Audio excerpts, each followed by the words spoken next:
Welcome back to 5 Minute History, the weekly series where patrons choose the topic. This week we're covering Fremantle Prison, courtesy of Swan River Cowboy.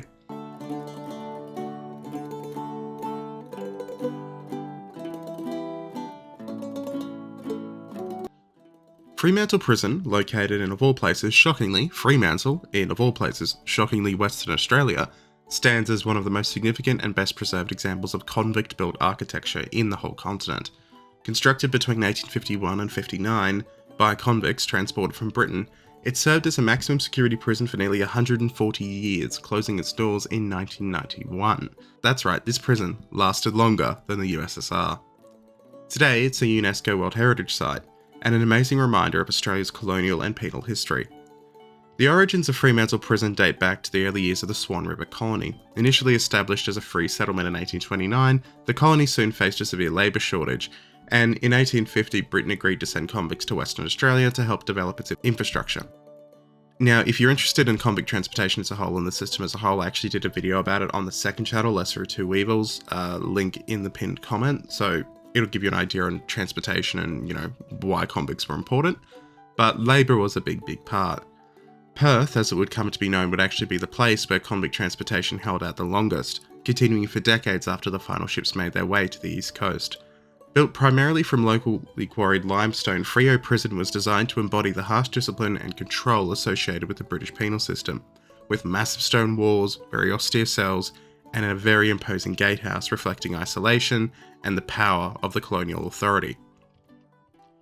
The prison was originally known as the Convict Establishment Housing, specifically transported men who worked on public projects such as roads, bridges, buildings, you name it, they built it. Over time, the facility expanded to include women, local prisoners, and even military detainees. Daily life inside was strict, monotonous, and prisoners were subject to harsh labour, minimal rations, and severe punishment in the form of the lash if they were disobedient. Solitary confinement was also a common form of discipline, as authorities believed isolation would encourage moral reflection and reform. During the 19th century, as prison reform began to slowly occur, Freo Prison, known for its model of retribution and hard labour, began by the 20th century to gradually introduce education, vocational training, and religious programs. Despite these changes, conditions remained incredibly harsh. Overcrowding, poor sanitation, and inadequate healthcare started to plague the institution. Several riots and protests occurred during its later years, and most notably in 1988, prisoners set fire to parts of the complex in response to poor conditions and perceived injustices. The prison's closure in 1991 marked really the end of an era, but its significance only grew in the years that followed. Recognising its historical and architectural value, the Western Australian government actually preserved the site as a museum and a cultural attraction. Today, Fremantle Prison actually offers a range of tours that provide visitors with insights into its layered history. These include general history tours, underground tunnel explorations, and even ghost tours that delve into darker stories. Because it's an old colonial prison, of course there's ghost stories. It'd be silly if there weren't. There is even a cell that is so-called impossible to escape, because it was purpose-built for one particular inmate who just seemed no matter what, he was going to keep escaping. Yes, for those wondering, he still escaped. The cell did not work. Well, the cell worked, he just escaped at another time when he was being moved in and out of the cell. This site also serves as a venue for art exhibitions and community events, and apparently you can have sleepovers there too, which would be fun in a creepy way, I guess. I'd probably do it.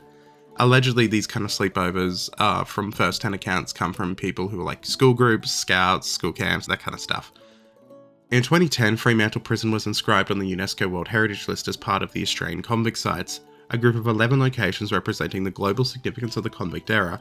Think Hyde Park Barracks in Sydney, Cockatoo Island, and of course, this prison. The recognition highlights its outstanding preservation and its role in telling the story of forced migration, punishment, and the building of modern Australia. So if you ever find yourself over in Western Australia, touring with a cricket group or on a long layover, you name the reason, and I say cricket group because the Ashes are about to start, it's well worth the trek down to check out this building and acknowledge its importance in our shared history.